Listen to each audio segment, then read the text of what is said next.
Next, we're going to take a look at the 29th President of the United States, Calvin Coolidge. Again, we try to have 5 criteria to use as our guideposts: growth, finances, international politics, war and security, and to leave the country better or worse.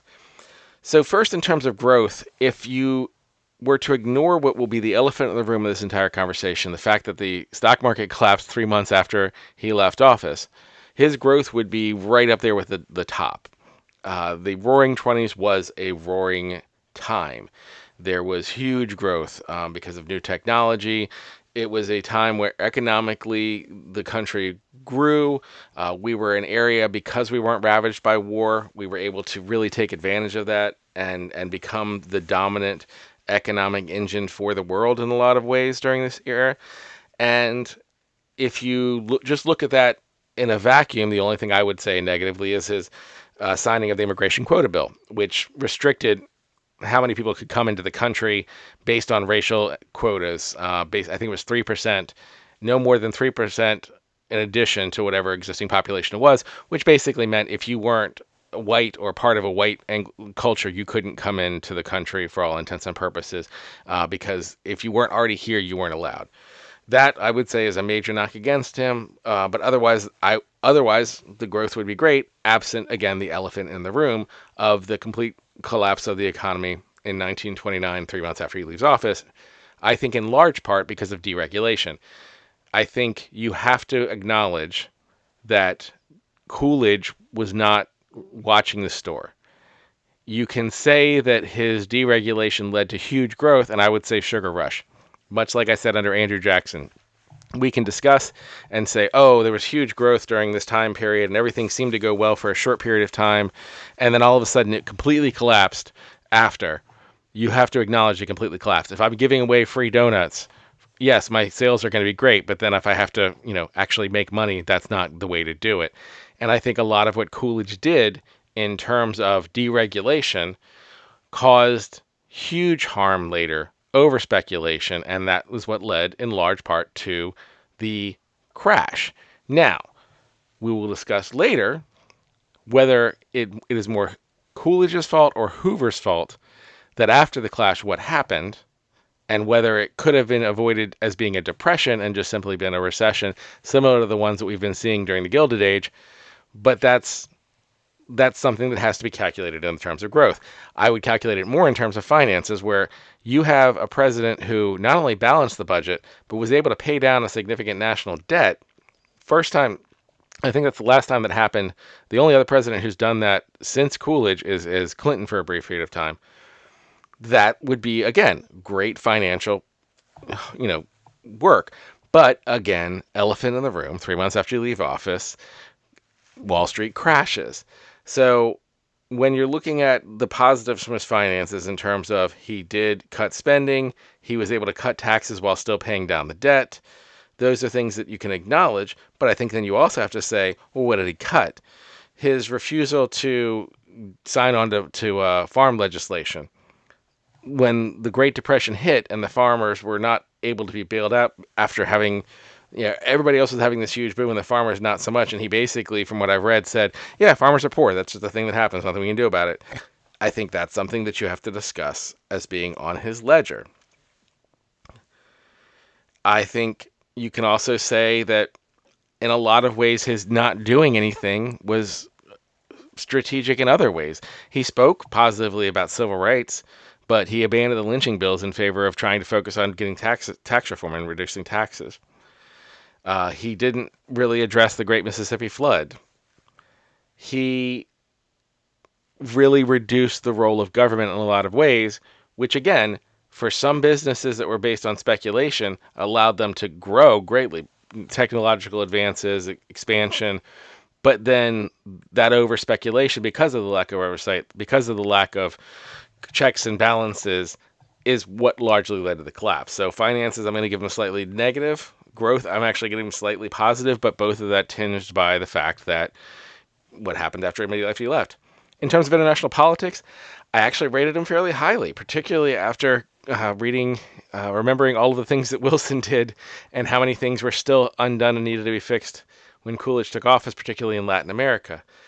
You might notice Wilson has fallen a little bit. It's not actually because Wilson's ratings have gone down.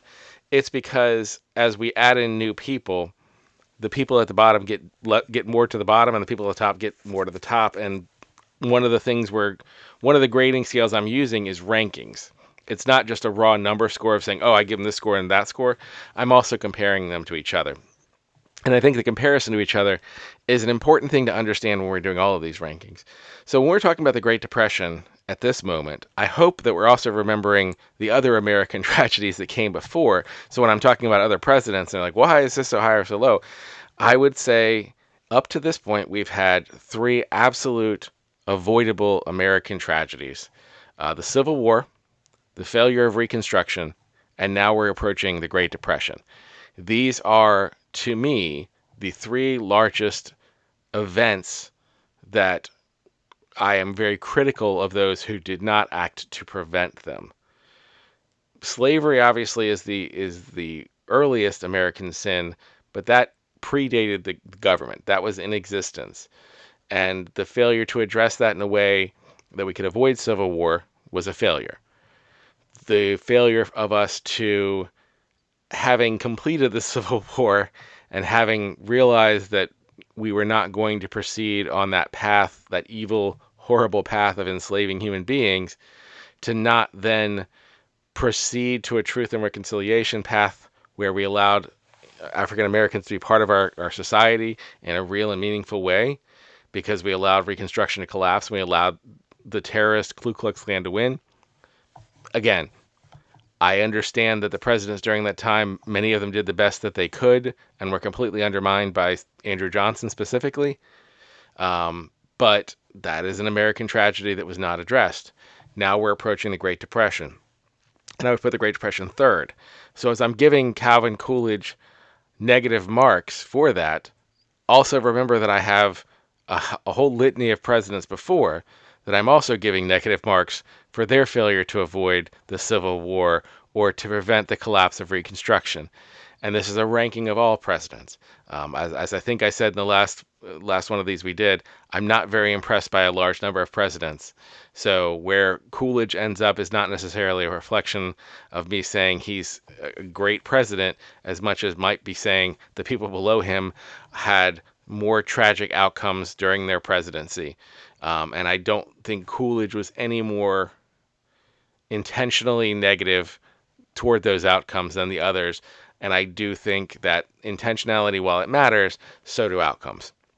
So, putting that into perspective, back to international politics, I think Coolidge did a good job in trying to untangle things. I actually had forgotten about the Dawes Plan, where he was helping to restructure German debt, which, looking back, if that had been successful, or if the Great Depression hadn't happened and it had just continued and we had followed that path, that's brilliant by Coolidge. That's identifying specifically a problem and working to address it. I It just didn't work out because the entire economy collapsed, again, partially because of Coolidge's decisions. Similarly, the Kellogg, I think, Briand Act was the foundation of international law in discussing how, as silly as it sounds, making war illegal. But the idea and the concept that we would legalize things so that we could have international courts or international negotiations rather than war. It, again, didn't work out because of what happened with World War II, but those foundations and the intentions and actually getting things done, as opposed to Wilson, who talked about the 14 points but never actually seemed to get anywhere with it. I looked at these things and I'm like, I really respected Coolidge and those things. But then, as you have to deal with the fact that 3 months after he left office, the entire Wall Street collapsed.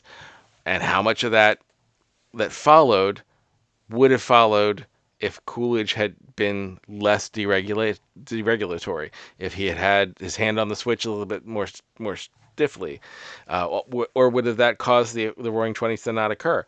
It's a cost benefit question, and I can't not acknowledge the fact that the Great Depression happened. In terms of war and security, again, I give him relatively high marks compared to other presidents. There were no wars under his watch. We got out of the Dominican Republic. We certainly were continuing to deal with the things that had been left behind by Wilson and others in international affairs where we were at. But I think it was an appropriate undoing of a lot of previous problems. But that, of course, brings us to the better or worse. And in terms of better or worse, he does not rate very highly. But, and this is the interesting but, as I was going through the numbers for better or worse, even though I gave him very poor scores, I also gave very poor scores to a large number of other people on this list. I put Warren Harding below him. I put um, most of the Civil War predecessors before him. Obviously, Andrew Jackson was, I feel like, worse than him. And so as you're going through the list and realizing, okay, he did poorly in terms of better or worse, you start to realize how many presidents in real conversation had a country that was left better than they found, I mean, left worse than they found it. And so in taking all that into consideration, I don't want to say I was surprised, because I knew that I expected Coolidge to do better than historical accounts, kind of like Harding did. But I did find that Coolidge, in my opinion, I put him just above James Garfield at number 9. He's below Madison. He's below Grant. I think they had more successful presidencies, although with Grant, I think Grant is a good parallel in that Reconstruction kind of failed on his watch in a lot of ways. But I don't necessarily blame Grant entirely for that happening given what he was handed. And I think Grant did a lot of other very positive things. I give Grant more credit. But when I was looking at the people below him, I think Coolidge's administration, I would compare it to Andrew Jackson's administration in a lot of ways, without the fact that Andrew Jackson then led us in a genocidal path that rolled down the road to civil war. He had the sugar rush economy of Andrew Jackson, but he didn't have the genocide and manifest destiny racist approach. And so you get all the positives that you have to give Andrew Jackson, which is why Andrew Jackson is not at the bottom, although he's close. He's down at the bottom. But the negative outcome of the Great Depression, I think I don't I don't put that fully on Coolidge. I think that there is an argument to be made, and an argument that I find convincing, that had Hoover handled things differently, I'm obviously spoiling the next session, had Hoover handled things differently, Coolidge would have simply left a normal depression, a normal recession that we would have talked about as a negative mark on his ledger, but not the Great Depression. It would have simply been he left a recession similar to what Grover Cleveland left, or similar to what other presidents have left. A very significant downturn, but not the Great Depression. And so because of that, I feel comfortable ranking Coolidge at 9 right now. I don't think he will stay at 9. I think he'll get bumped out of the top 10 in the not too distant future. But I do think for now, looking at the presidents we have, that's where he falls.